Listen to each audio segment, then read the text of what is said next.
Yeah, that's right. You've seen the thumbnail. You know exactly how this review is going to work. I'm sure if you would go and watch any other review, it will be exactly the same. I'm sure every review has something in common. Now, let's go ahead and dissect the body of this thing.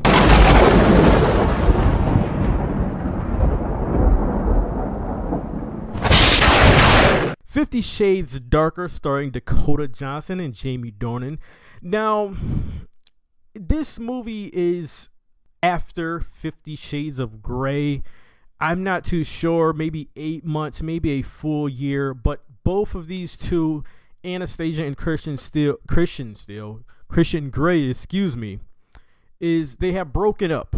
And these two are not together, but Christian Grey wants to get back with Anastasia. They run into each other, or really Christian Grey, he stalks Anna, and they get back to talking, and they end up getting back together. Now, I was watching this, and halfway through, I asked myself, what's going on? Like, am I not paying attention? It's like I walk in midway through. It's like, what is happening? What are we trying to do in this movie? And I was watching it, and I swear in the second season of Stranger Things, I was watching this horse shit, and I was paying attention to it. But I had that moment there for a second. But then it did hit me, and I knew what was going on.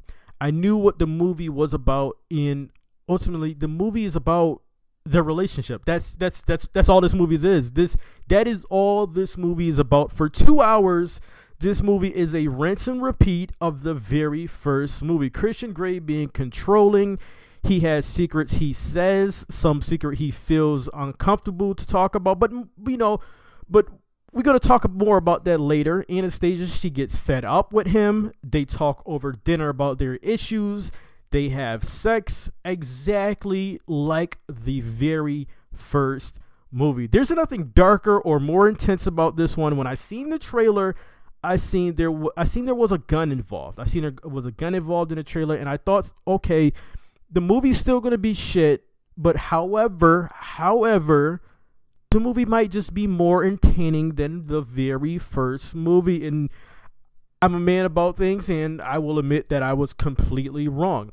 Now, I know this movie will make hundreds of millions of dollars because women want to see this. This movie panders to women about being pampered by a guy that has a lot of money and having any kind of wildest dreams of a guy doing stuff for them.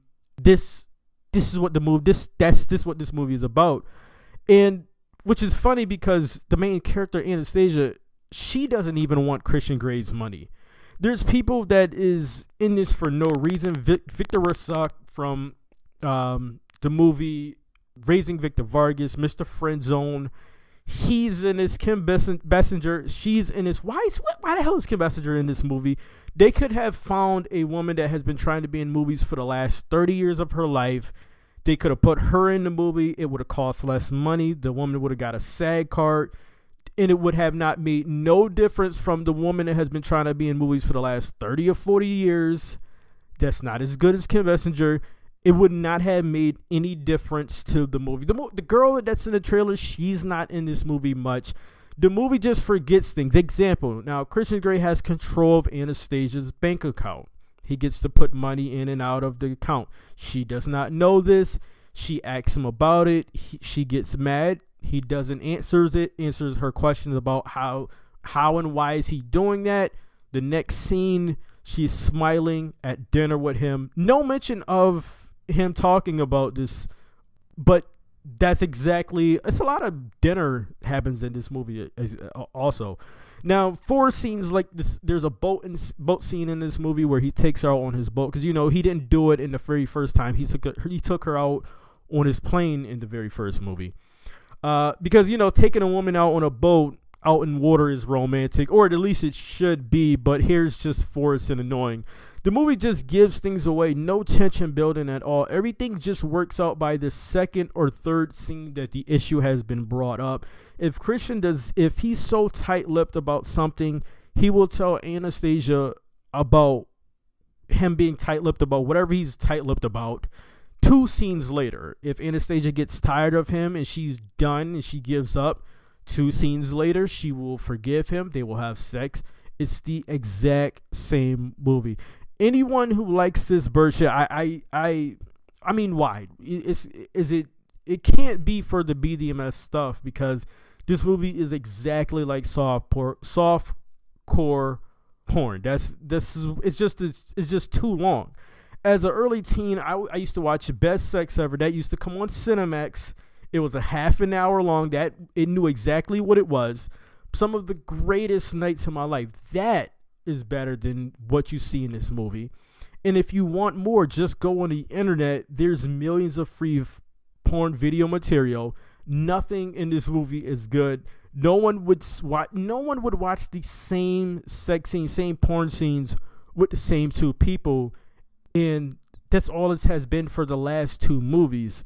Complete bird shit. This movie is just, it was awful. The writing was bad. Dakota Johnson, she's a good actress. I seen her in other stuff. She's good. The chemistry between the two, there's no chemistry. Exactly like the very first movie.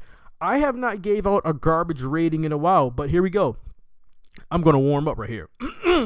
50 Shades of Darker, I have to give it 11 out of 100. It's got to get 11 out of 100. This one was worse than the very first movie.